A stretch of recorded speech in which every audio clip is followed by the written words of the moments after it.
niki siko nayo nabajije rero gusama ni uguhura n'abagore bigakora urusoro noneho gutwita ni igihe urusoro rumara muri nyababyeyi kugeza ikizabyara cyangwa se ikivuyemo birumvikana neza hagusangiye ijambo ntabwo ndi kwigisha tubonye ko gusama ni iki pastor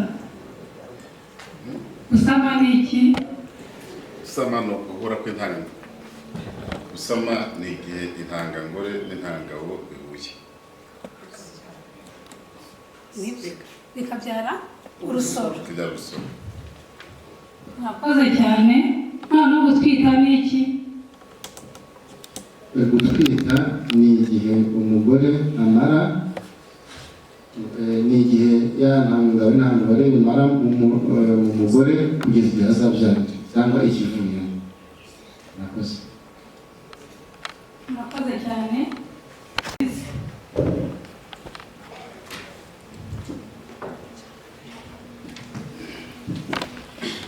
ikibazo imihango ni iki itangira ryari irangira ryari imihango ni ikimenyetso cy'amaraso kiva mu gitsina cy'umugore iyo igihe kigeze iyo umukobwa ari umwangavu ageze ku myaka guhera 12 icyo kimenyetso kiragaragara igihe irangira wa mukobwa akuze arengeje imyaka 55 niba atongera kuyibona murakoze imihango ni iki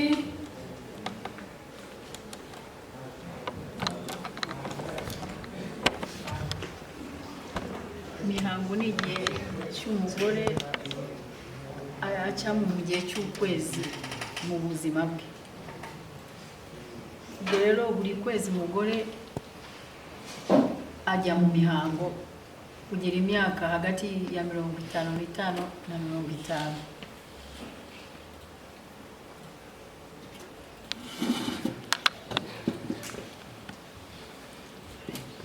umuntu afite nyabyeyi igisanzwe nyabyeyi zingahe imwe yonyine akagira imiyoborantanga ingahe ku mpande zombi 2 akagira imiyoborantanga nayo ni ingahe nayo ni 2 rero buri kwezi igitsina gore intangangore irakura yamara gukura nyabyeyi igakora ikitwa icyari nyabyeyi ikora iki icyari kizakira iki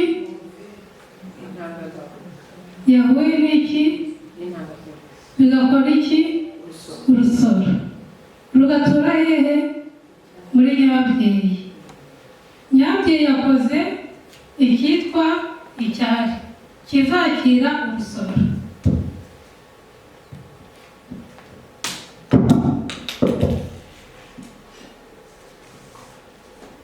nyabyeyi yakoze icyare kizakira urusoro hano hagaragara neza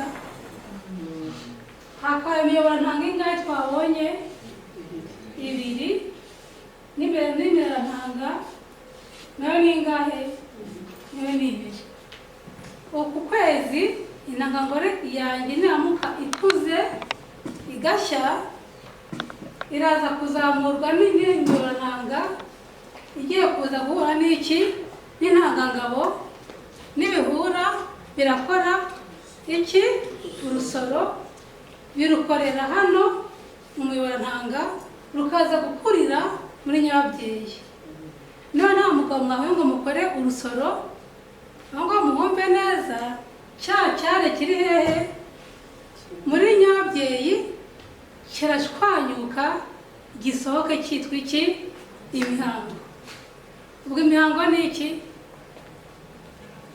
ni icyare cyakozwe muri nyababyeyi cyari kuzakira urusoro ntabwo rwakozwe kirasohoka cyitwa iki imihango aho ngaho rusa neza hanyuma akabazo gakurikiyeho kandi ndabaza ngo se utabona imihango ushobora gusama gutwita utarabonye imihango ushobora gutwita hasubiza umuvolontere noneho kubera iki yatwita atarabona imihango kubera ko ushobora gukora imibonano noneho igahura na cya gihe cyo kuba impuza intanga yiteguye naho kugira ngo isohoke ahubwo ahita yakira umwana. Murakoze cyane.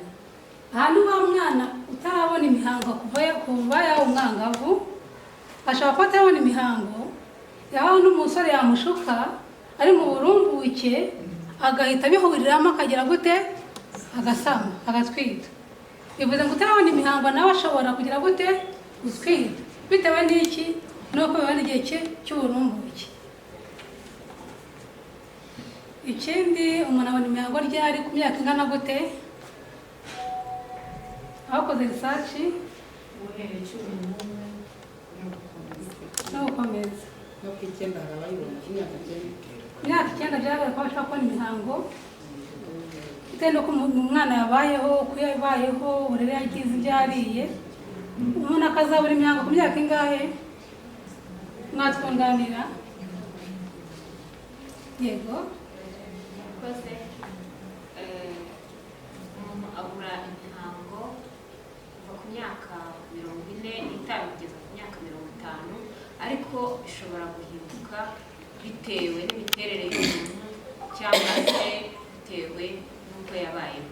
Akenshi na kenshi iyo umuntu yagiye mu mihango atinze, harimo abajya mu mihango batinze akajyamo afite nk'imyaka 16, usanga n'igihe cyo gucura kujya muri menopause nayo ya myaka yigirayo kubera ko amagi tuba dufite nayo mu nda aba abaze. Murakoze cyane.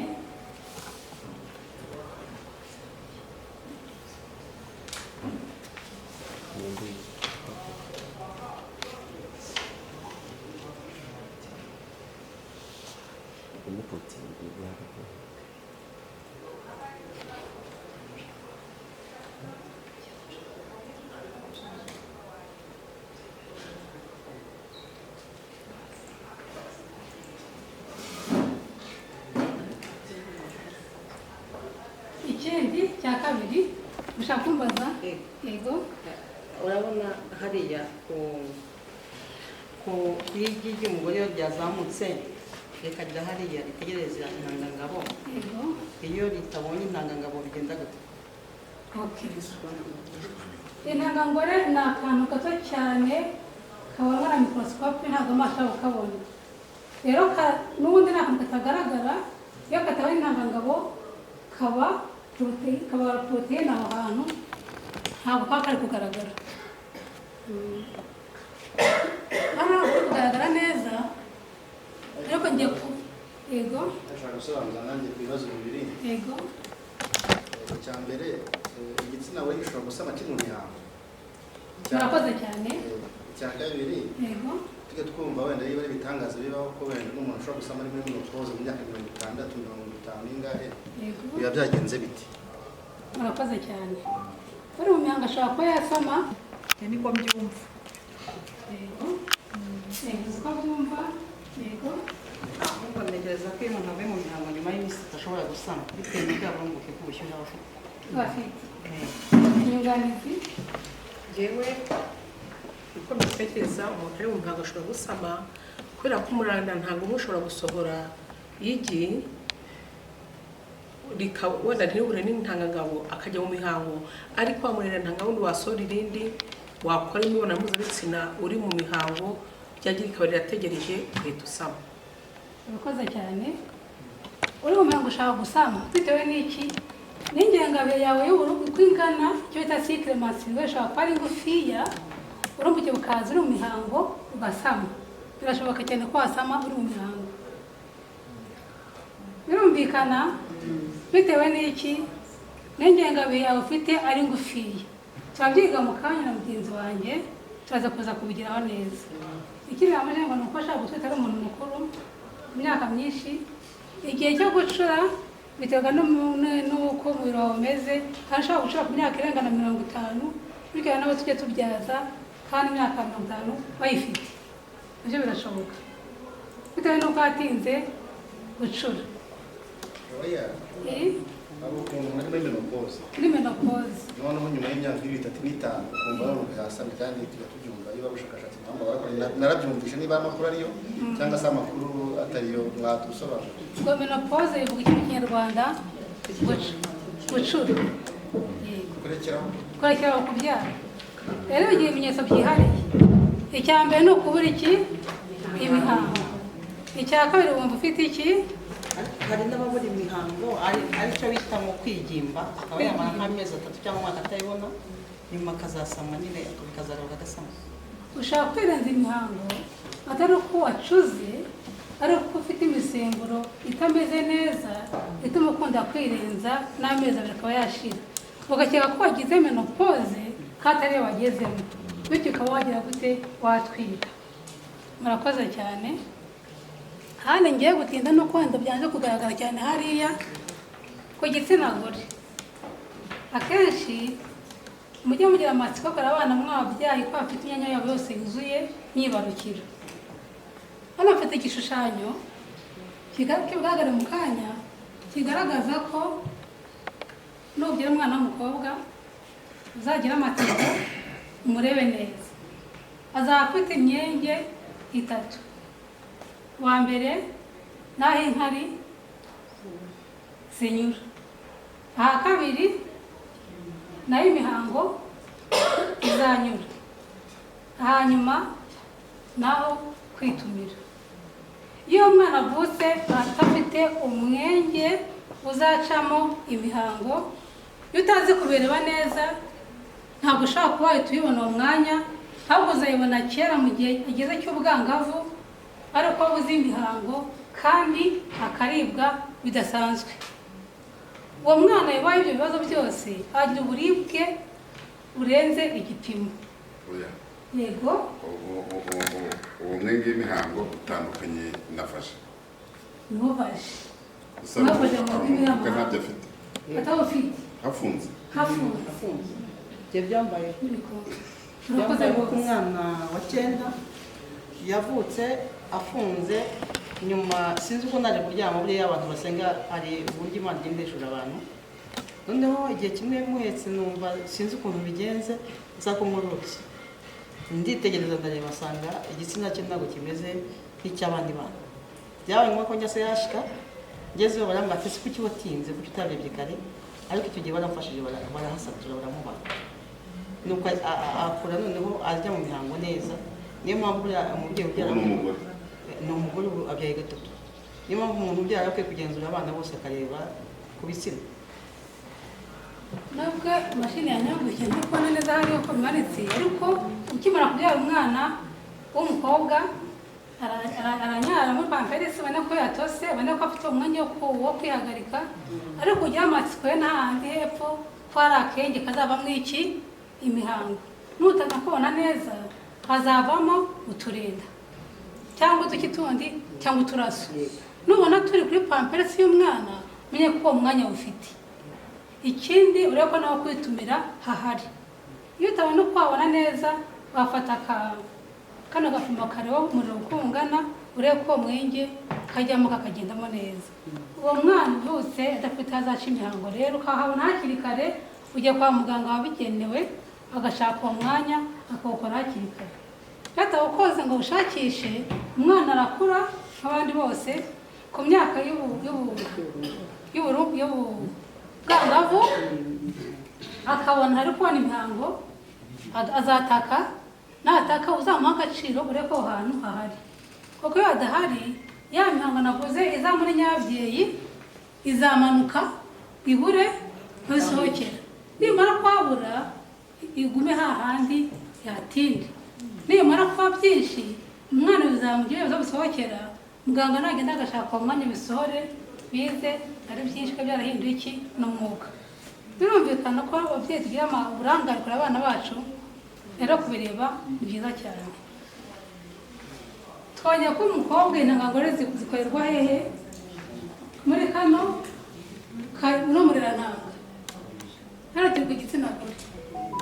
gabo rero ntari kubona aha ngaha neza kirangwa n'iki igitsina gabo ndabaza abajene noneho abarimo hanze ni pasiteri mutarajya ku gitsina gabo yego ufite umuntu arakuta no mu bukuru utarajya mu mihango umuntu mukuru utarajya mu mihango arakuta rwose umuntu ntabwo yiha inama yigeze kwibeshya abana n'umuhungu babona basamye aramwirukana ubwo twamwirukanye kwa muganga gusa amaherezo azaba yahe maze cyane pasita tukiri aha ngaha rero ubwo mukobwa ashobora kuba adafite nyababyeyi bibaho kutagira nyababyeyi kandi uri igitsina gore ashobora kuba adafite imirantanga byose bikunda gushoboka cyakwaye afite imirantanga ariko ufite intanga zidakura twongera ko kugira ngo ubone imihango intanga ibanza kugira gute gukura yamara gukura nyababyeyi igakora iki icyari rero iyo intanga ngo ritakuze cyangwa ntazo ufite nta cyari kizakorwa muri ya nyababyeyi rero umwana w'umukobwa uzamugira inama agana abaganga b'abamama abajenekologe barebe niba afite imyanya yose imyibarukiro ko yabihari aramuka adafite wa mwenge gusa navuze ucamo imihango yakagize imihango ariko ntisohoke akababara bivuze ngo hari aho harahari aho akazi gasigaye muri nyababyeyi no kumirananga no kumirananga kirumvikana kandi urakoze rwose ni ikibazo cyiza noneho tujya ku bagabo ndikwenza agasamamaye ndiko batindira bivuze ko umuntu ajya intanga igakura yego ikajya wenda itabonana n'intangagabo igasohoka umuntu akajya mu mihango kandi abona ajya mu mihango kandi akabana n'abagabo kandi buri kwezi akajya mu mihango niba bisare biba byaturutse kuki urakoze cyane niramusubiza akabazo keza abajije mwafasha gusubiza hariho abakobwa cyangwa se abadamu bajya mu mihango uko buri kwezi yashaka umugabo kandi akajya mu mihango bakaryamana uko bisanzwe kandi ntibabyaka ese biba byatewe n'iki kandi ajya mu mihango buri kwezi arakoze cyane hari impamvu nyinshi zishobora kubitera hari igihe ushobora umudamu ashobora kuba afite imisemburo mikeya idahagije hari n'igihe ikibazo gishobora kuva ku mugore ashobora kuba afite n'izindi ndwara zitandukanye ikibazo nanone gishobora no ku murakoze cyane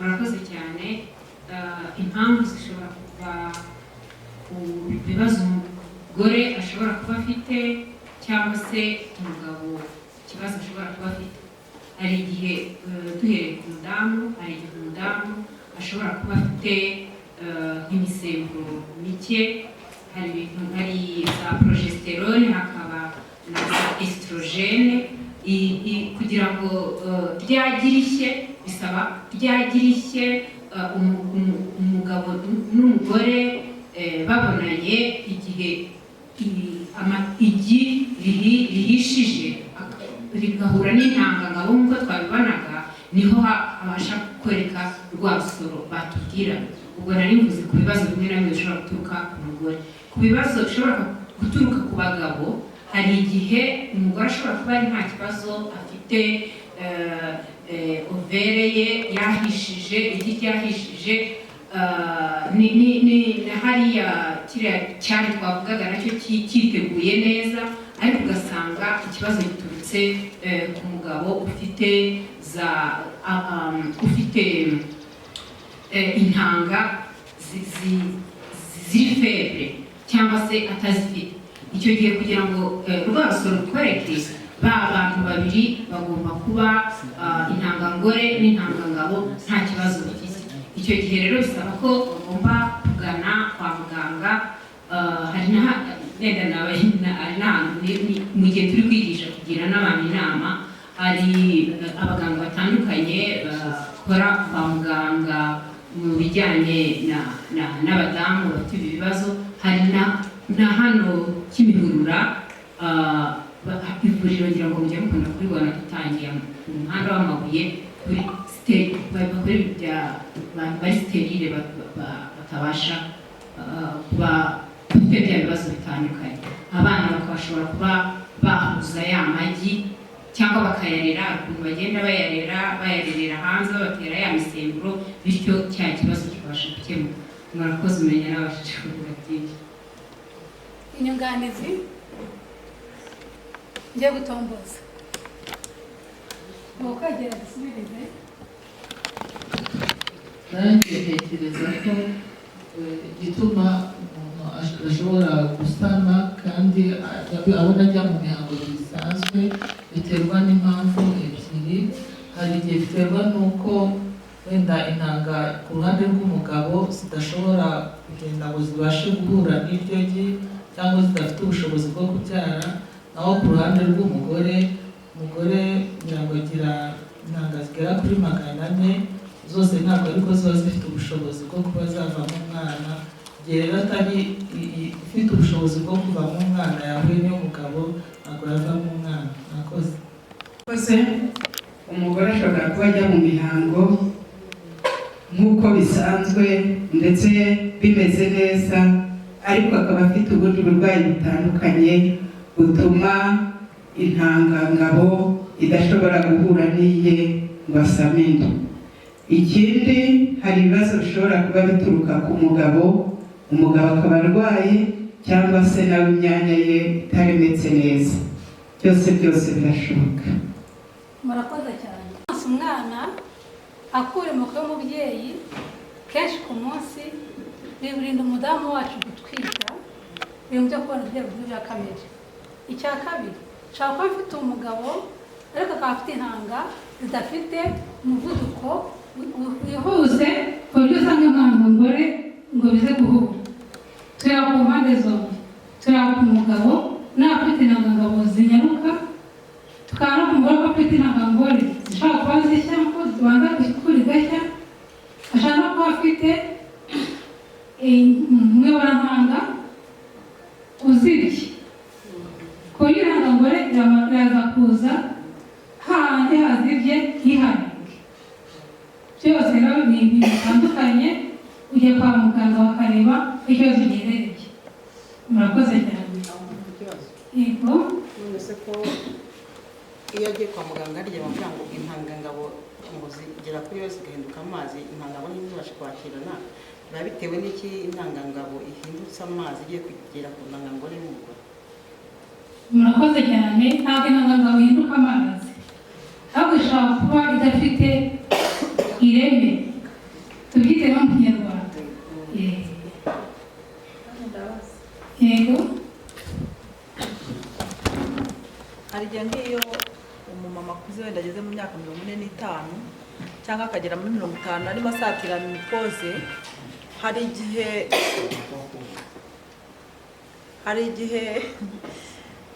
igihe imihango ihagarara nk'umwaka, wajya kubona nyuma y'amezi 2 ukabona irongera imihango iragarutse, wajya kubona hashize undi mwaka ukabona imihango irongeye yaragiye kongera ikagaruka.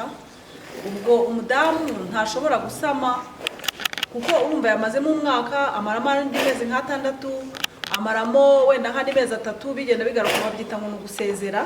Buriya ntashobora gusama atarafashe ibimurinda gusama. Yagize imihango ihindagurika, ikanirenze amezi menshi cyangwa imyaka myinshi. Ibyo biterwa n'imisemburo yawe igenga imihango itameze neza. Iyo agiye kubyivuza, umuvuzi akabakunda gutanga n'uramuriza imisemburo yunganira afite kugira ngo ashobore kubagira imihango nk'uko bisanzwe na gahunda isubira ku murongo wayo isanzwe. Kandi arimo kugenda asatira mikoze nko ku myaka ingahe? 50,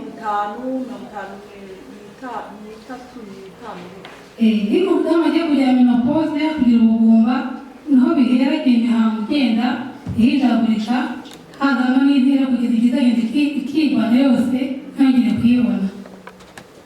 Hakaba no kuza nyinshi akaba yajya kwa muganga.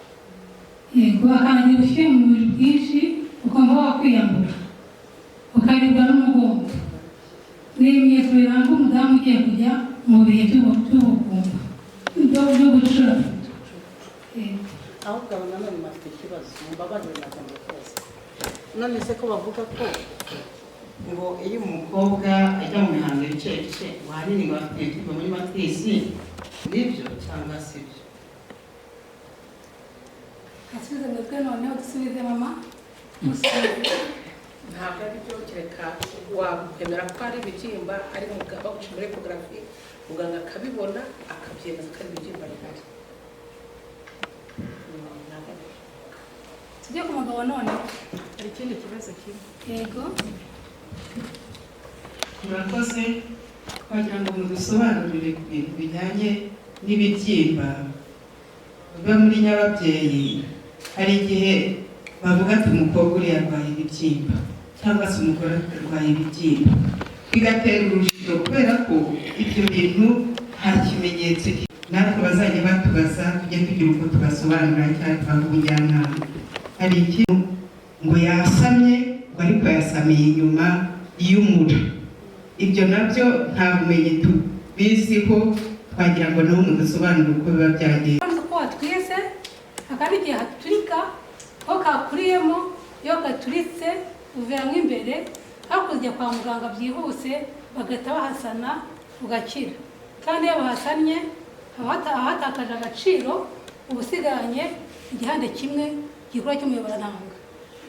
Kirumvikana isama ribera hehe? Mu muyoborantanga. Uratwite ariko ntabwo umwana azamo ngo nari umwana, ahubwo yemeze oni ngeri ko bameze zazimeze ko tuzise nk'umweru. Yemeze nka kwa kundi interi imeze kwa kundi igenda yegerana niko tubyita, aho ugasanga usa n'umweru.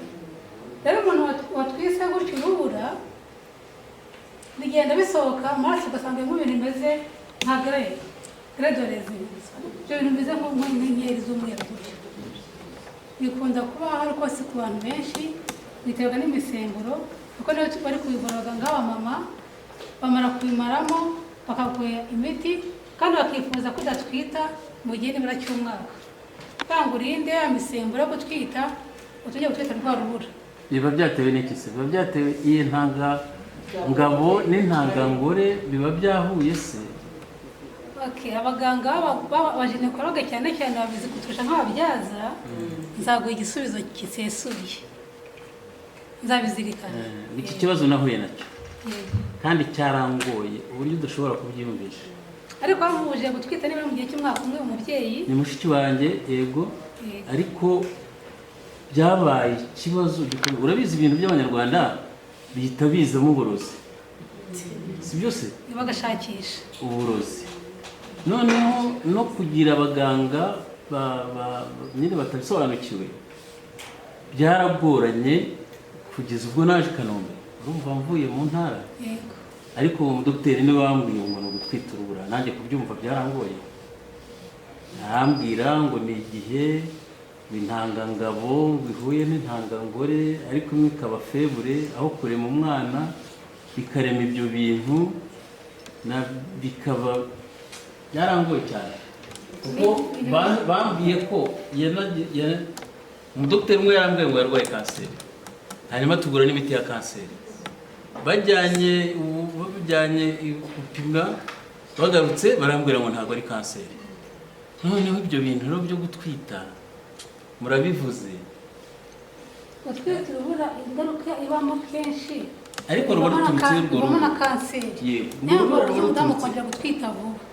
Uko byabyara gutwita urubura, abaganga bandusha cyane kubimenya mu ikoranabuhanga ryabo, abajenekologe babizi kundusha. Konge nabisobanura ariko nzakikubariza neza w'igisubizo. Murakoze cyane. Tubonye kuki ku mubyeyi natinze abagenzi banjye twinana no ku mugabo. Rero umugabo arangwa n'iki? N'igitsina gabo kikindi. Yego, abafite ubwanwa ikikindi kandi kenshi biranga umugabo. Kuniga ijwi ikindi zirara mu gatuza ziracyaza imbwembwe, ariko imyanya myibarukiro hasi hari icyitwa mu kinyarwanda amabya, agomba kuba ari angahe? Ari abiri. Nubyara akana k'agahungu uzakoraho gato cyane wumva ko ari tubiri turimo muri wa mwanya watwo. Nusanga nta turimo uzakomeza ubicunge neza, nidukomeza kuburyo kuvuza wa mwana igihe tuba tukiri hejuru tuba tukiri mu nda akazatumanura mu dufuniko twatwo. Iyo utabicunze hakiri kare wa mwana kera azakura agira ikibazo atameze nk'abandi bagabo. Akamaro kariya mabya rero n'uwakorerwa intanga ngabo batari babizi, zikorerwa hehe intanga ngabo mu mabya? Birumvikana. Ariko amasohoro mujya mubona abagabo bagira akorerwa hanze, ahubwo byivanga mu gikorwa nyine cy'imibonano. Birumvikana. Niyo umugabo ushaka kuba adafite amabya yombi ngo akore intangangabo bitamubuza kugira gute kubona amasohoro, ariko ari mwiki adafite intangangabo. Birumvikana. Madame yatangaye, ntabwo warubizi, ntabwo yarabizi. Umugabo rero utafite ibyo byose ajya kwivuza, ariko atinze kwivuza usanga kenshi aruhira ubusa. Mu gihe cyo hambere umwana yabaga yavutse mu giturage ntabikontorore ku gihe, ugasanga umugabo agiye gushaka ntacyo ahagazeho, ugasanga ntari kubyara, ugasanga umugabo nyifite na nk'ibyo rimwe cyangwa ntayarimo. Kandi ibintu bitera agahinda kuko yarabikoze kera ari umwana bakamuvuza bakamuha amahirwe kuba bayamanuka. Niyo mpamvu wemera kuboneza urubyaro ku gitsina gabo, iyo yabonereje umugabo ntihari abakora amabya y'umugabo ukamufunga burundu ariko ntabyare, ariko intanga zigomba gukorwa hahandi nyine zikorerwa, ariko ntizikorange ngo zizamuke zikaguma aho ngaho bisanzwe. Ko mutangaye cyane.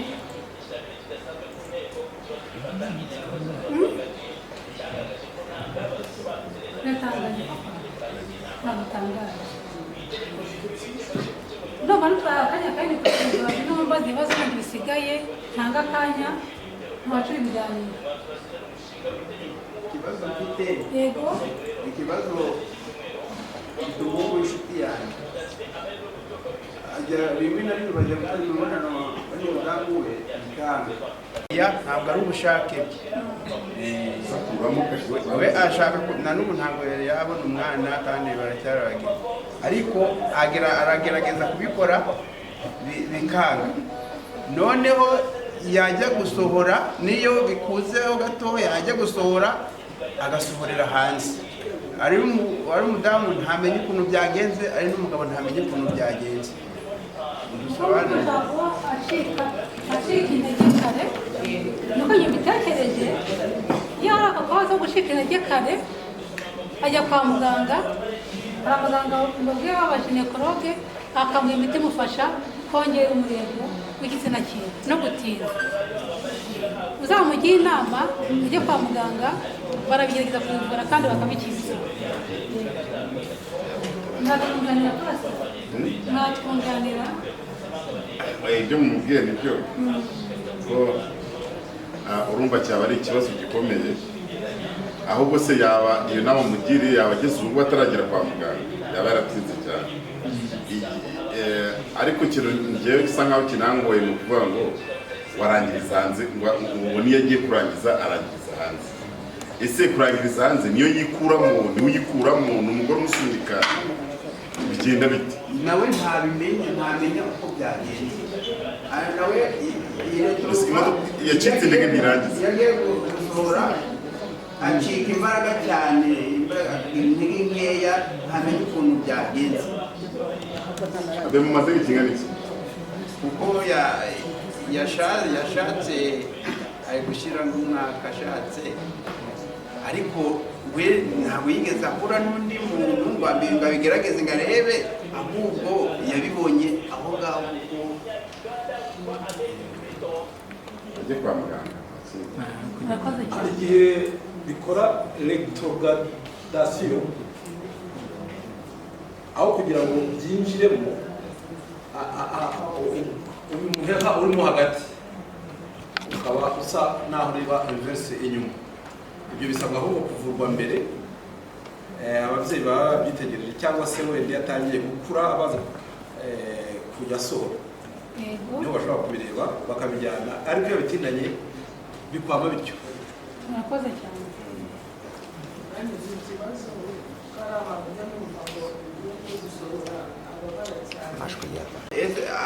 Za ntanga aba yasohoye hari abamubwira inama umudamu ngo ajya aziyora azisubizemo, hari icyo byamufasha. Murakoze cyane. Uhuye n'umukobwa ukamusohorera nko ku matama ntabwo yatwita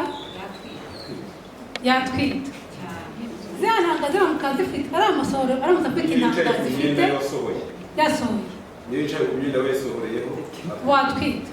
Bivuze ngo uwo mugabo aramutse afite amasohoro arimo intanga zifite umuvuduko yagatwise, uzajya kwivuza ahubwo turebe ikibazo cyifashe. Murakoze cyane. Hanyuma rero imihango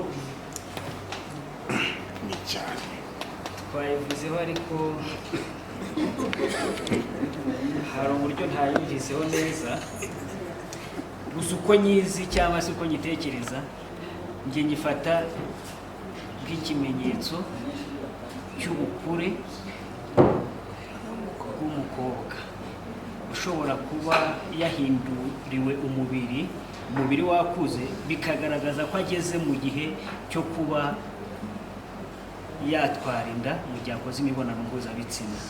Ariko mu buryo bwanyu nk'abantu babyize, mu buryo mwabisobanuye, mwavuze ko ari igihe urusoro, ni igihe urusoro rwavuye mu cyari cyarwo rugasohoka hanze. Murakoze. Kiba muri nyababyeyi, iyo kibuze igi kirashwanyuka bikitwa imihango. Imana ibaho umugisha. Icyari cyakozwe ryari ko habaye ikiba mu gikorwe kikanze ko intangangore hirya kuze yahiye kiza gikora icyari nyine muri nyababyeyi. Murakoze cyane. Ni ugushwanyuka kw'icyari mu gihe urusoro rwategereje intangangabo rukayibura, deni rugashwanyuka rukajya hanze. Byagenze bite? Byatewe n'uko intangangabo ishobora gusanga umuntu ageze mu gihe cy'uburumbuke. Urakoze cyane.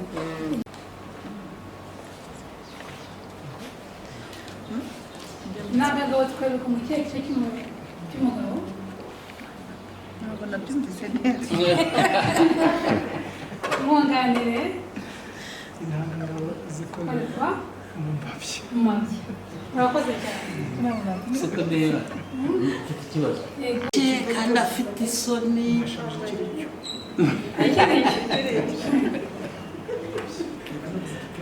Gutwita n'igihe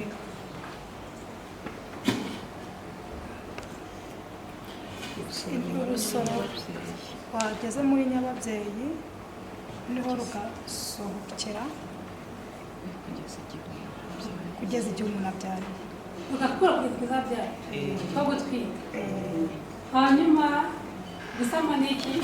Gusama numva yuko ari mu gihe intangangabo yahuye n'intangangore bigakora urubuto, urwo rubuto rwaba rugakurira mu nda, umwana akaba yavuka. Murakoze. Ariko mu gihe byabaye umugore ari mu gihe cy'uburumbuke. Yego. Udakuze ushaka no kuvuka ikuze, biremewe neza.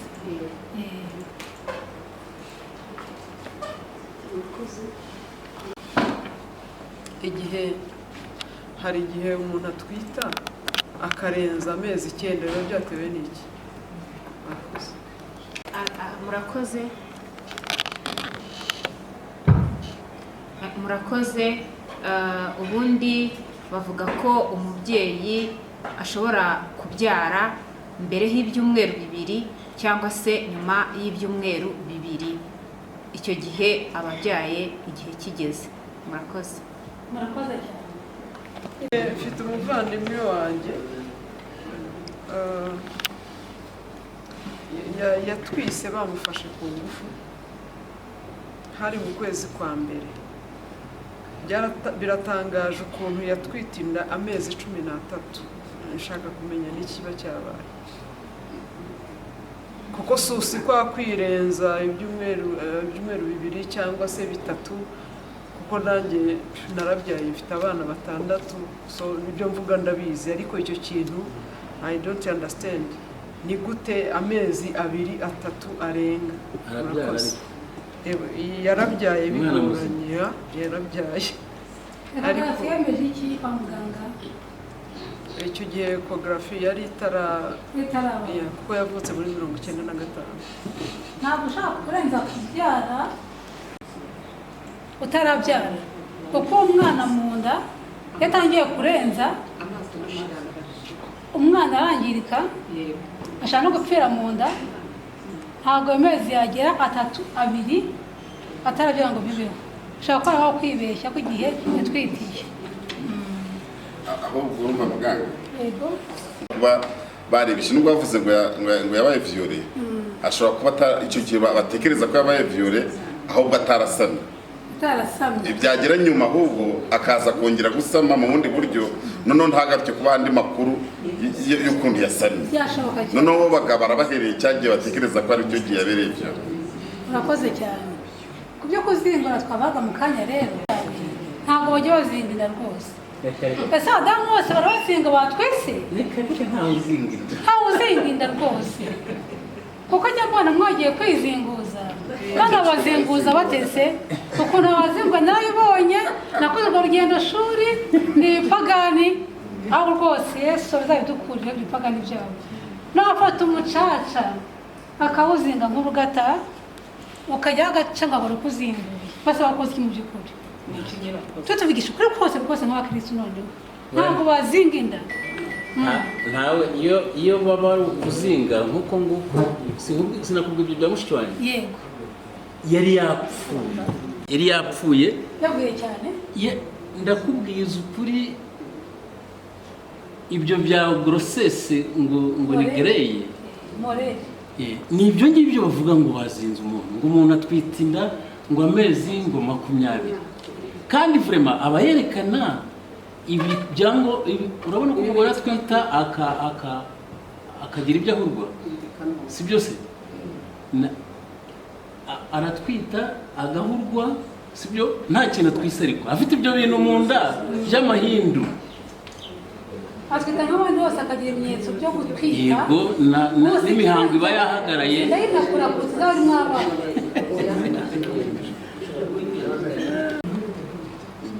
Abarenza amezi 9. Urakoze cyane. Abarenza amezi 9 yo kubyara rero batonye ko bimaze kurenga nk'abaganga cyangwa nk'ababyaza. Muganga ufite ubushobozi agushakira ibise bishakishanyo, aguha ya miti ituma bishotora, ukabyara akana kacu kakiri kazima. Kuko dutinze turakabura. Urakoze cyane.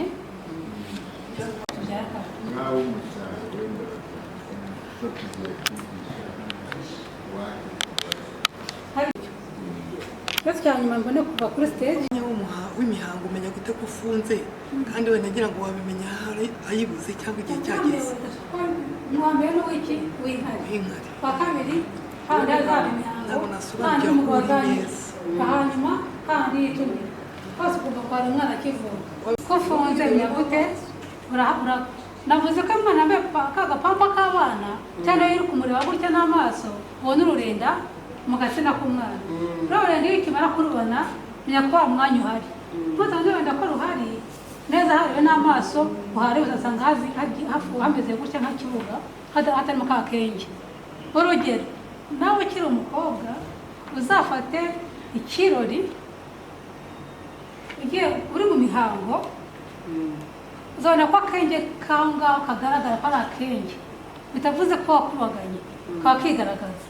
N'uwo mwana wavutse ubona ko arimo akenge gato kazacamo ya mihango kaba kigaragaza nabo. Uranyuzwe? Yego. Bataramenya Imana hanze bavuga ko hari abagabo benshi ngo bazi kuzingura. Yego. Ibyo niba mwarikurikiranye mwabonye bikorwa koko bimeze bite? Mugakazingura gute? Bakamwohereza umugore ngo yarazinzwe bagiye kumuzingura.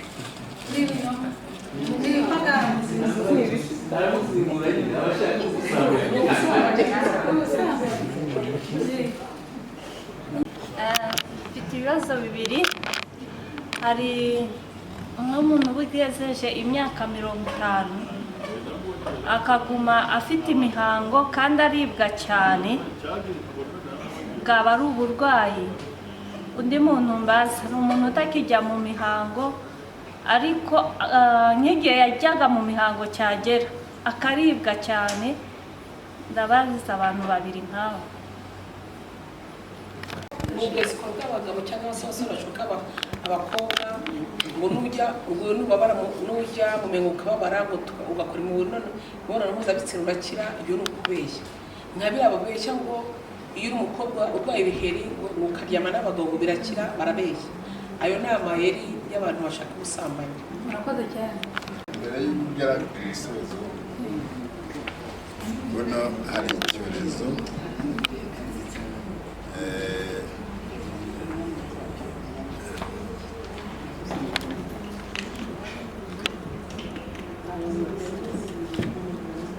buno isi ifite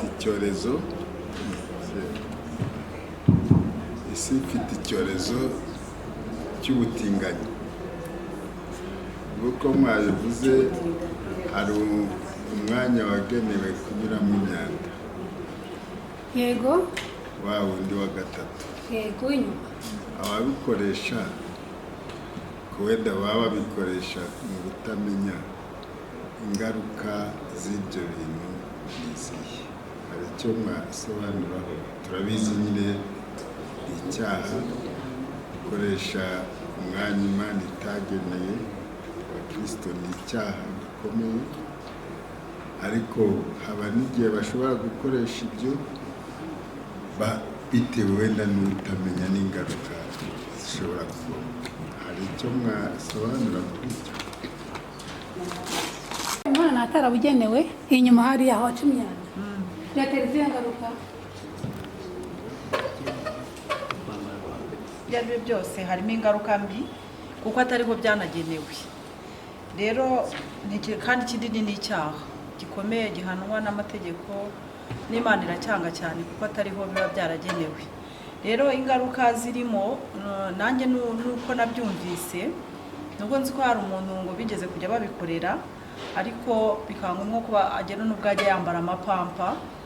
Urumva ni ingaruka mbi, akambara amapampa bamujyanye nko mu kazi bisanzwe, ariko agashiduka akorerwa ibyo, bigashiduka rero yapanutse. Urumva kubera ko hatagenewe icyo, hagenewe umwana ntabwo hagenewe ibyo. Rero urumva umuntu w'umugabo wageze ubwo yambara pampa, urumva ni ingaruka z'ibyo bibi.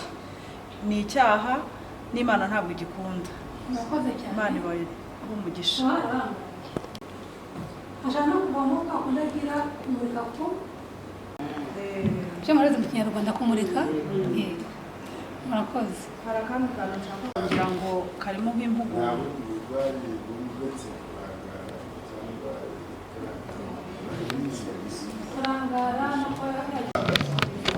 Hano twatumiyemo n'abana batoya kandi badashobora kumva wenda Ikinyarwanda kigize. Tuvuze kumurika, abana batoya nibaza ko batamenya ibyo ari byo kandi bakeneye kubimenya, kuko iyo message igomba kugenda ikagera no mu bana nanone. Zo mu nda zisohoka zikajya hanze. Murakoze cyane kivuze neza. Koze kunganira. Ni inyama nyinshi.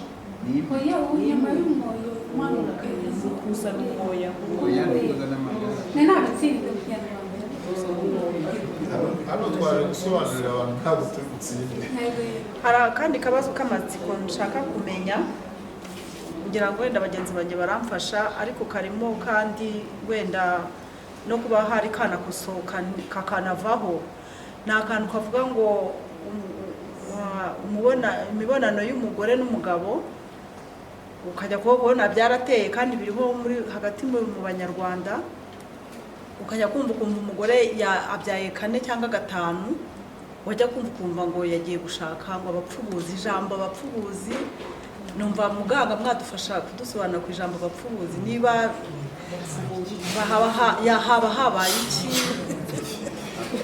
apfuba gute, apfubuka gute, ibyo bintu ukadufasha rwose kugira ngo nitujya kubyigisha tuzabyigishe tubizi, kuko ubona tubyumva tukifata impungenge tukumva ari nk'ibintu tukumva ari nk'andi mahano yaje mu gihugu.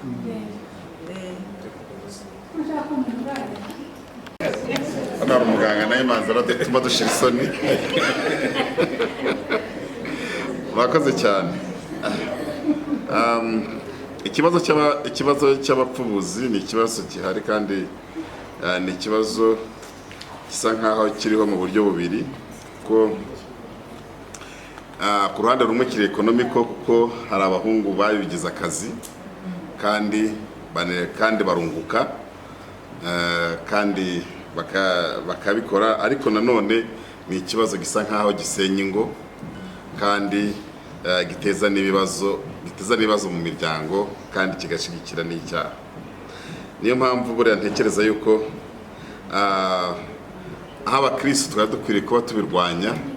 Na Bishop yarabaje ngo wabapfubijwe n'iki. Buriya iteka ryose uretse no n'ibintu bijyanye na sexe, ibintu byose umuntu aba akeneye kugira ngo abikore agire ahantu yishima hanyuma. Iyo rero ikintu cyose ukorewe ikintu cyangwa ukagikora ntumve unyuzwe, biba ngombwa ko ujya gushaka ahandi hantu wakumva wanyurwa.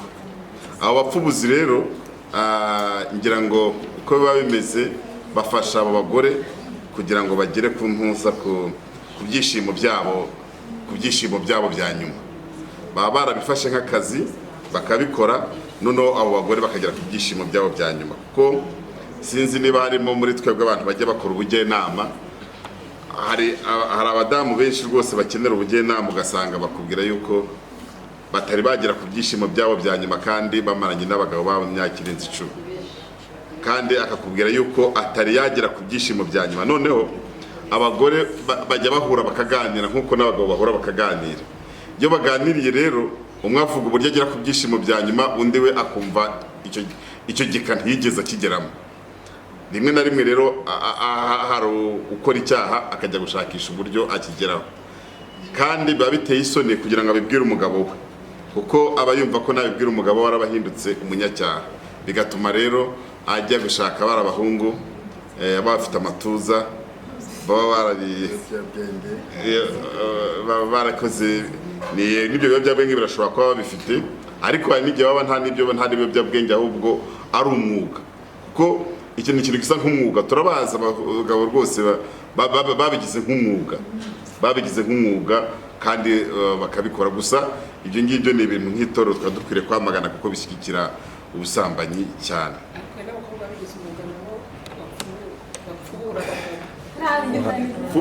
Nta bakobwa bafubura abagabo ngo barasambana. Oya, nabo barahari babigize umwuga. Inda ni ifubura umugabo n'azaba bakurwa batanatubwira. Ndagira ngo ukizanye rwose arakoze. Hari abakibona ngaho ari ikintu cyoroshye, ariko ni ikintu gikomeye cyane. Icya mbere kirasenya umuryango nyarwanda. Icya kabiri, abo bapfubura kenshi bakoresha n'ibiyobyabwenge. Iyo amaze kugira kuba imbata y'ibyo biyobyabwenge, ndaba kibaye umuturage mwiza, babandi bifuza ko ari abaturage beza. Ahubwo numvaga buri wese akwiriye kunyurwa n'uwo yashatse. Niba hari ikibazo hagati yabo, ndamugirira isoni akamubwira, kandi ngo abajye inama bagera ku cyo bifuje. Ariko uyu ni ikibazo ahubwo nigeze no kumva mu ndeko bakivuga, ariko ni ikibazo kiri seriye abantu bakwiriye kurwanya, aho harimo no guta umuco. Twumvaga rero rwose icyo kintu abihaye Imana, abakozi b'Imana dukwiye kugisengera kandi tukanakirwanya kuko ni ikintu kibi cyane. Murakoze cyane.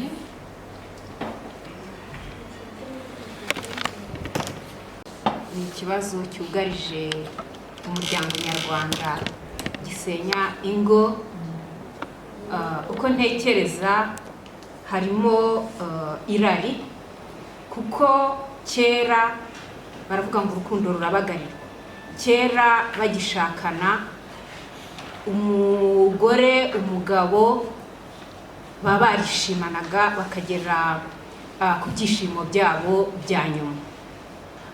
Murabizi icyo gihe mu gihe cyabo cya mbere babaga batarahemukirana mu buryo bukomeye. Uko abantu bagenda babana niko bagenda bahemukirana, ukazasanga ibyo utatekerezaga ko fiyanse wawe yakora cyangwa umugore wawe mugishyingiranwa yakora, ukazagera igihe yenda unamufatiye mu busambanyi cyangwa se agukoreye ikintu kibi gikomeye. Niyo mpamvu rero hakwiye kubaho kuganira no gusabana imbabazi no guhana imbabazi, kuko bavuga ngo urukundo rurabagarirwa. Buri munsi ni nko kuhira ururabo. Nta muntu rero wakagombye kuruta umugabo wawe mwashakanye. Ni urwitwazo rwo kuvuga ngo no gushakisha kutanyurwa, ukavuga ngo njye kumva n'uriya mudamu, njye kumva n'uriya mugore. Muramutse mukoze imibonano mpuzabitsina, muganira, mwishimanye, mbese wamuteguye mu buryo mu kiganga habaho icyo twita preparation. Wamuteguye, wamuhamagaye ku kazi, wamuteguriye neza, wakoze ibishoboka byose, kandi bikaba vice versa. Nk'uko umudamu abigukorera ukumva ko nawe umugabo ugomba kubikora. Byanze bikunze imibonano y'abashakanye igenda neza, mukorana communication, bikagera kuri satisfaction cyangwa se umunezero wanyu. Ubwo uko ntekereza icyo tugomba gukora ni ukubagarira urukundo, tukagira n'umuco wo kunyurwa n'uwo mwashakanye no kwanga icyaha. Ibi nk'uko turi mu mahugurwa yo kuzahugura abandi, iki kintu cyugarije umuryango nyarwanda, bazajya bagenda babitubaza. Ni ugukora ku buryo natwe tuba intangarugero, kandi tugasobanura yuko icyo kintu cyo kutabasha kunyurwa, mukoze imibonano mpuzabitsina mutaganiriye, mudakundanye, mutarabariranye, ntabwo byanze bikunze mwagera kuri satisfaction. Murakoze rero, dukomeze tugerageze kubagarira urukundo rw'abashakanye, twirinda icyaha. Ni abantu babanye, ni abantu bashakanye mbere, bakaba barageraga ku byifuzo bya nyuma, noneho byagera mu zabukuru nk'uko nguko kwanjye, noneho ntugire kuri satisfaction, cyangwa se noneho urumva niba njyewe ntakigera kuri iyo satisfaction kubera wenda gukura, sibyo? Noneho umugore wanjye akavuga ati no, agasore kakaza kakamubwira kati ugomba kubupfuba, nzaza kubupfubura. Cyangwa se ni abantu bashakanye, sibyo? Noneho bakababwira ko batigeze bagera ku byishimo bya nyuma, sibyo? Abandi bagore bakamubwira bati nyamara kuko ibyo bintu bije ejo bundi aho haziye ibi bintu, cyane cyane byo kujya ku gicaniro, aho abagore bahura bakaba bahura nyine bakavuga ibyo ngibyo. Ikibazo ni ikihe rero? Kuko gushaka umuti ni ukumenya aho ikibazo gituruka. Cyane ijambo gupfubura, sinzi umuntu wigize kuvuga ngo hapfuburwa ngo uwapfubye. Ni ukubera iki umuntu apfuba? Ni ukuvuga ngo ba bantu babiri bombi bagombaga kugera ku munezero wabo wa nyuma cyangwa se satisfaction, kandi bakayigereraho icyarimwe. Niba hatabayeho icyo twita gutegura umudamu neza no gutegura umugabo neza, hakabaho no kuganira muri icyo gikorwa kugira ngo ya satisfaction cyangwa se kurangiriza igihe bize kubera icyarimwe, byanze bikunze umugabo mu muco nyarwanda, sinzi niba nawita umuco cyangwa se ingeso, abadamu tugenda tuganira bakakubwira ati umugabo yakoze ibyo akora ararangiza, jewe ntararangiza arigendera, bikaba wa muco uhoraho wa buri gihe. Wa mudamu rero akazageraho akajya kwa kundi abantu bagenda baganira na ryarari no kutanyurwa, ukavuga ariko reka nanjye nzajye gushakisha ahandi, ukagendera muri icyo kigare ukazarinda n'igihe ushobora kuvanamo HIV n'izindi ndwara, urugo rugasenyuka. Uko tugenda tugaragaza icyo kibazo, uko wavugaze ngo gupfubura ni ukutarangiriza igihe. Iyo murangirije igihe mwese munanezerwa. Niba umwe arangije undi atararangiza, ubwo ni ukuvuga ngo hazishima umwe, wa mugabo azaba ageze ku ntego ye, umudamu yumve ko atanezerewe, niyo mpamvu azajya gushaka ahandi. Dushake, niyo mpamvu nagiye nganisha kugira ngo twibande cyane cyane ku kintu cyitwa gutegurana no kureka nkirangiza. Hagiye se umugore arangiza nawe mbere y'umugabo. Ibyo byose bisaba yuko ba bantu bakora cya gikorwa cy'imibonano mpuzabitsina banaganira, bakamenya naho bageze ko bari kugendana. Ikindi cy'ingenzi kigomba gukorwa ni uko mu gihe haba harabayeho guhemukirana, bashakanye barahemukirana, umwe akarwarira undi inzika, hatarabayeho gusabana imbabazi mu buryo bukwiye, ntabwo cya gikorwa kizagenda neza. Bisaba rero kugira ngo kiriya gikorwa kigende neza, mantaruma cyangwa se no mu mutwe abantu babe bari kumwe batabeshyana. Niyo mpamvu mu kubaka urugo inkingi nyamukuru ya mbere ari communication cyangwa se kuganira kw'abashakanye. Ikitagenze neza mukakiganira, mugasabana imbabazi cyangwa se mukavuga uburyo muzagikosora. No mu bijyanye n'imibonano mpuzabitsina mukaganira, nicyo nkuko twagaragaje icyo kibazo icyo ari cyo, turanagaragaza n'iyo experience ko umuntu ashobora kuyikora igikorwa kikagenda neza, kuko niwe uba warahisemo mbere y'abandi bose. Nta kuntu wa muntu wahisemo mbere y'abandi bose igihumbi cyangwa se abantu barenze benshi uzageraho ngo wumve ngo mbere byaragendaga neza, ngo kuko igihe kigeze iki gihe n'iki arashaje cyangwa arakuze, cya gikorwa ntikigenda neza, ukajya kwiyandarika ku dusore, nabyita kwiyandarika.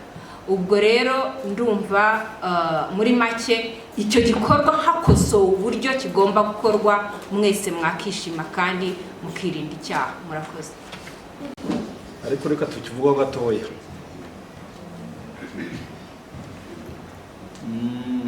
Mbese ijambo ry'Imana rivugaho iki? Iyo dusomye ijambo ry'Imana mu Migani, dusanga Salomo yaranditse aravuga ngo nzajya ninywera amazi yo mu kariba nifukuriye. Urumva noneho na kariba yifukuriye harimo virginity, yari vierge, yarifukuriye iriba rye. Noneho kino gihe cya none rero ntabwo abantu bagishakana ari vierge. Afite abagabo 4 5 azi, wasanze rero n'umwana w'umusore nta yindi tide yigeze abikorera, arahagera rero ugasanga uwo mwana abize icyuya, undi nawe agakomeza kwishakira ba bandi bamunyuraga bamugerezaga ku ngingo ze. Ngahindukira nkavuga ngo ahari byabaye bipfira iwacu mu bashumba tutabigisha ahari, ariko ugasanga natwe tugendanye n'ijambo ry'Imana Pawulo yabwiye ab'Iroma ngo mbese ubundi babwiriza batabwirijwe. Natwe usanga ibyo byose nta bumenyi tubifitemo cyane, kuko nguyu ni mugenzi wanjye twariganye, ariko twebwe twabonaga ababyeyi bacu bagiye kudusabira, igihe kikagera twazahura gutyo, kuko twagiye tuganira ku musozi, nta bindi ntabyo, ku buryo wahuraga n'umukobwa wawe nawe utaragera ushaka undi utarasambana. Niba wanasambanye ni bya bindi byacu byo gusura mugenzi, reka no kubitindaho, ariko abapfubuzi bariho kandi babigize umwuga baranabihemberwa, ndetse nzi abantu rwose bagiye babyubakamo amazu menshi, ndetse nzi abantu rwose bagiye babiguramo amamodoka menshi, ndetse bakabaha n'ayo mamodoka. Bityo rero numva wenda muzagira kandi kanya ahari abantu bakabiganira bihagije. Kano kanya ntaho twabigeze umenya twaba tugiye kuderata. Murakoze, ndabashimira. Ibintu byitwa gupfubura ni ibintu bifashe intera ndende. Ndakunda kugira ikiganiro cy'abasore n'abakobwa, ariko usanga ari ibintu bimaze gufata indi ntera kandi birimo gusenya ingo nyarwanda, abantu barimo kudevarusa kubera bino bintu byo gupfubura. Gupfubura rero ni iki? Muzi ko umukobwa akura ari umwangavu akajya mu by'imihango, agara igihe cyo gushaka, bavuze ibyishimo cyangwa se umunezero, ariko hari ibindi bintu ari nabyo basigaye bita gupfubura mutagiye mukozaho intego. Umukobwa iyo ari kubonana n'umugabo cyangwa se umudamu n'umugabo we, hari ikintu bita amavangingo aboneka hagati y'ibyo bintu byombi by'imibonano mpuzabitsina, ari byo bigaragaza ibyishimo cyangwa se bikagaragaza umunezero ku mugore n'umugabo, bigatuma bagira imishyikirano myinshi kuko hari amavangingo yamenetse ku mugore n'umugabo akamunezera. Icyo gihe rero iyi minsi turimo, iyo uganiriye n'abagore benshi mu kagoroba k'ababyeyi ndetse n'amagurupe mu materaniro y'abadamu, usanga abagore benshi bafite icyo kibazo cy'uko abagabo babo batabamenera amazi. Akaba ari nayo mpamvu benshi bajya gushaka abantu b'abasore bafite imbaraga kugira ngo bamene ya mazi. Ari nayo mpamvu usanga abagore benshi bavuga ati jyewe umugongo waranyishe kubera umugabo wanjye ntabwo ageze aho nshaka, abikora gake ariko ntageza ku ntego. Ugasanga rero hari n'abonzi rwose baguriye abasore amamodoka nk'uko uyu mubyeyi yabivuze, pastor wacu, akamupfubura akamugurira imodoka kubera intego amugejejeho. Hari umugore unzi w'imyaka 50 yapfuwe we n'umukozi umukorera mu rugo, arangije amugurira ikibanza hano muri Kigali, arangije ashaka no kubasezerana, ariko ababyeyi b'uwo muhungu baranga bati uyu mukecuru aturuta ubukuru nk'ababyeyi bawe ntitwataha ubwo bukwe. Rero iki kintu cyitwa gupfubura, iyo ntego imaze gutera indi ntambwe, ari nayo mpamvu n'abagore n'abagabo mu mago barimo gukora divorce, kubera ko abagabo batagikora ngo bamena amazi, kandi iyo atamumeneye amazi nawe asigara babara nyine, nabyo ni ikibazo. Ugasanga rero iki gihe cya none hari uwavuze ati umuco nyarwanda, ntabwo umuco nyarwanda abantu bakiwugenderamo nk'uko bikwiriye. Kera iyo umuntu yagiraga umugabo we basazanye babana, yanakwibuka ati kera twabikoraga neza ariko bafite intege nke, ariko abagore b'iki gihe ntabwo barimo babikozwa. Ni nka Satani yazamukiye mu ngo kugira ngo ingo zisenyuke, cyangwa ingo abantu benshi batakaza indangagaciro z'ubunyarwanda, umuco utakare kubw'icyo kintu. Rero murakoze, numva wenda hazaho igihe cyo kubiganira ko umuyobozi abivuze, tugafata indi ntera yo kugira ngo nabyo tujye kubyigisha mu ngo, kuko urugo ku rundi ushatse bataramo inama ukabigisha, kuko ingo zose zirimo gusenyuka kubera icyo kintu cyitwa gupfubura. Murakoze, Imana ibahe umugisha. Twakira mugenzi wacu, undi tumwe wonyine pastor. ibi bintu ngewe uko mbibona ni uguta umuco.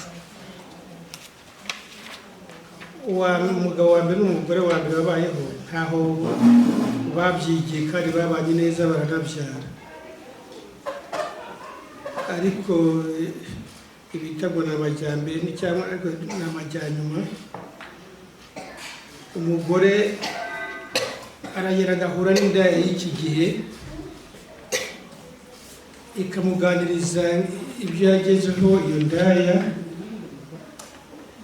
umugore nawe akabigirira inyota. Ni nk'uko abana bato babibona hariya kuri TikTok bakabonera ibintu bimwe kandi ni ibibeshyo bimwe bigabaho. None se niba umugabo atagukorera ibyo bintu bagushimishe ngakumenera amazi ngo wishime, yewe umugabo kuki wowe yanagushakamo ukayabura? Niyagushakamo ukayabura uzajya kuguharika cyangwa uzajya gusaza? Ibintu ni magirira. Hari umugore udashobora kubonera amazi, hari n'umugabo utazi ufite umugore ufite amazi ariko umugabo atazi kuyamumenera nyine. Ariko yari akwiye kumenya uko umuntu niba kuba barabaye batigeze bajya mu byo butini byo gusambana, namenye ati icy'ingenzi ni uko tubyara. Uko yakora kose icy'ingenzi ni uko twungutse urubyaro. Naho ibindi ni ababeshyi murakoze. Icya kabiri kandi mwihangane mwebwe muhumure mukomere, ariko ubu icyo twashaka ko ari abana ko twababonye bake munyemerere twakira undi mwarimu tumukubitira amashyi kitu kisoreza. Kantemba yari afite topic ebyiri, niyo mpamvu twamuhaye umwanya munini kandi ziri ngombwa cyane. Nizere rero yuko nta muntu ugiye afite ikibazo. N'uwanakigira tuvuze kuza kugira free time muze kumwegera. Nizera ko yabahaye nimero ze za telefone, abenshi si ubwa mbere tumubonye turamuzi. Noneho rero munyemerere mbere yuko twakira trainer wa kabiri, dufite urubyiruko narwo rufite ibyo rwaduteganyirije. Abo bana rero nabo reka tubahe umwanya baze batubwire message badufitiye nk'ababyeyi. Iyo message buri mwana turamuha iminota ine. Nibarangiza nawe arimo muri tekinike ibigo biraba biva mu nzira, ubwo umutrena wa kabiri araza nawe akurikireho tuze kwakira uwa gatatu turimo twegera umusozo. Umwana witeguye ninde? Aha, banguka.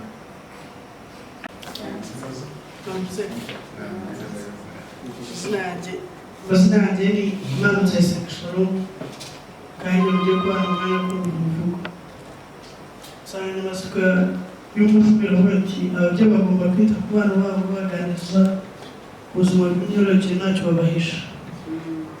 Umuvugo ugiye tushishikare n'abana bacu.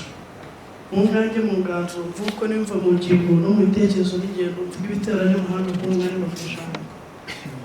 Ninazengurusa amahanga ndi abantu ko bitwara nsanga n'unshuti wacu kuko uburere bwiza n'ubudahemuka tubikomora ku batubyara. Nkunda cyane igihugu cyanjye, numva napfunwe intera kwiga ibijyanye n'imyororokere yanjye ko bituma tugira ejo heza.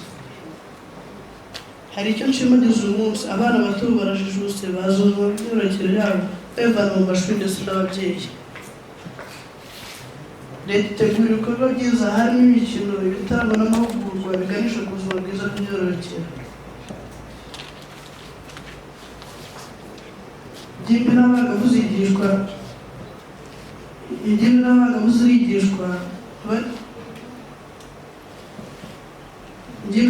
barigishwa nta gisuzuma inyuma kugira ngo birinde ibibangurira ubuzima. Ibyo bahabwa mu mashuri biba bihagije ko bakenera ibindi bibafasha kugira ubuzima bwiza.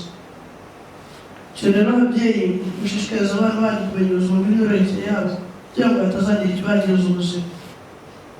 Abanyarwanda barambera kandi namwe nabo babere. Niyo soko iduhuza twese abanyarwanda tugatangira icyo gihango. Murakoze.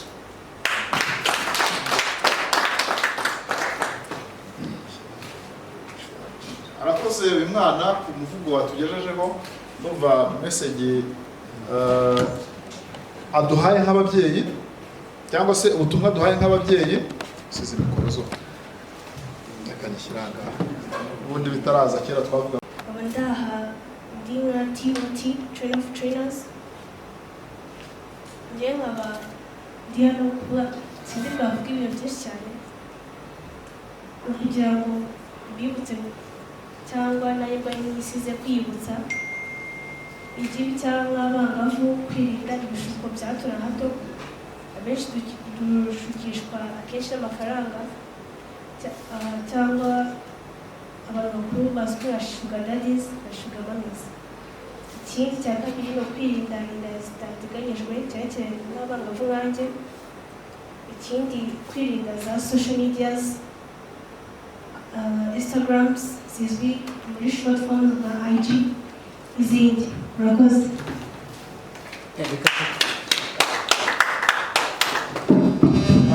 nashakaga kubaza uyu mwana ariko avuze sugar mommy na sugar daddies. hari ikigabo kigeze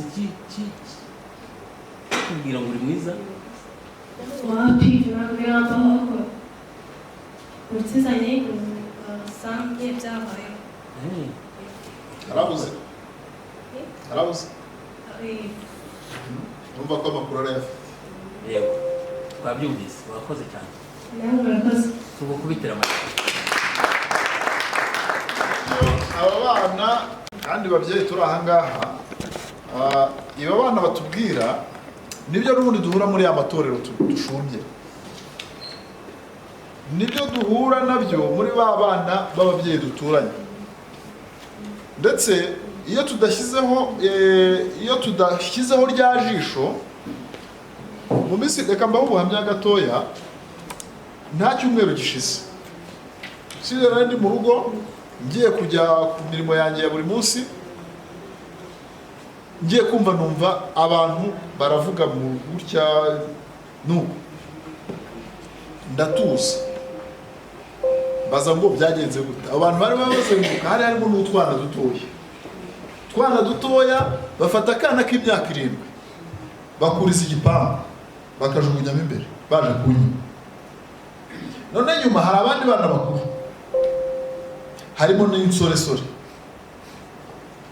Naje kuza gukora ubushakashatsi no gukora suivi cyane, nsanga barimo barashukwa n'umuntu mukuru wubatse ufite urugo ariko ntarimo agaragara. We ntiyagaragaye muri iyo operasiyo, yohereje abo bana. Twarabafashe umuha ababyeyi babo, usanga umwana umwe bari bakoresheje nabashije no gufata ni umwana w'imyaka 8.